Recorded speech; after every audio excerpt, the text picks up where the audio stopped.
My personal belief is that it's not very appropriate. The TRC test was put together long before any plans for ZNE, long before any large goals having to do with climate change.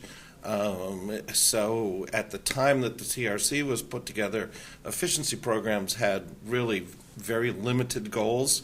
And now the goals are very large, and what the TRC test does is it basically is a way to prevent consumers from investing additional funds into their projects. We would contend that it's wrong to have a protocol that prevents customers from investing more of their additional funds into higher performance levels, because that's what will help programs reach the goals for climate change.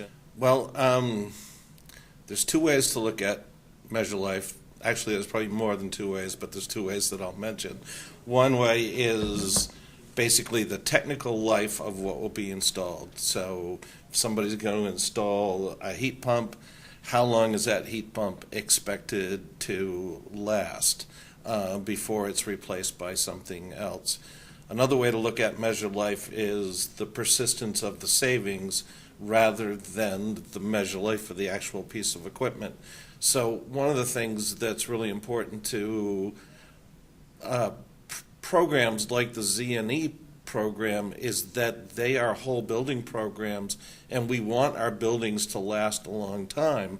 We want 50 years from now, 75 years from now, to look at a building and say, this building is still a very useful and efficient building. And it's pretty restrictive if the measure life by rule of a program is only something like 15 or 20 years. I think for whole building programs, ZNE included, the way to look at it is that it's an ongoing continuous improvement program. So when you get involved with a customer to either fully renovate a building or to build a new building, what the process should be trying to do is set up that building and that customer so that they will be continuously improving the project over time. So really you ought to look at a very long measure life for that, and the program model ought to assure that the program will stay involved with that customer and with that building in some way for a long time. In California, it's having less of an impact and will continue to have less of an impact. By that I mean a negative impact on the programs, because there's a concerted effort to integrate the two and make sure that programs can proceed in integrated fashion so that one program implementer can be dealing with a customer for both renewable energy and for the efficiency side, and that savings can be claimed for that integrated program, as it's really tough for customers to deal with more than one set of contacts and more than one set of program rules. Deemed programs tend to take a set of very specific measures and assign measure lives to them and assign average savings to them, and then also assign an incentive level to them. To use that for a whole building program, especially a ZNE program, means that you would be putting together a whole patchwork of measures rather than looking at the building holistically, and a lot of those measures interact with each other, that type of thing. So it's not very appropriate. A lot of times with a whole building program, deemed savings and deemed measures often get used as a fallback if for some reason the project can't move forward as an advanced building or a ZNE building. But the thing that really works the best is to look at the entire building and say, what is the overall energy intensive use of this building on a BTU basis? How does that compare with other buildings of the same type? And what would it take in renewable energy systems to offset that, thereby making the project ZNE. So most people, including us, support the idea of whole building programs moving forward on that energy per square foot usage basis.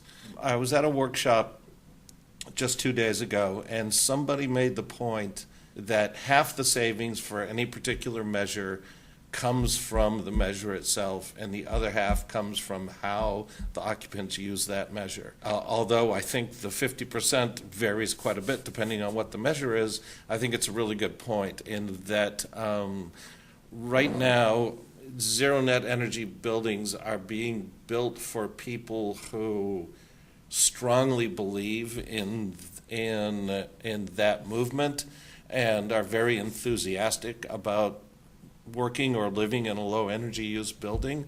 And if we're going to reach the goals that California has set, then we will have zero net energy buildings everywhere for all kinds of purposes, which means that that zero net energy buildings will be leased to business operators who might not necessarily have that same focus. So it's going to be really important for evaluators to follow performance of the buildings over time to make sure that what was gained when it was initially built is not lost down the road by improper usage of the building or less knowledge about how to operate the building.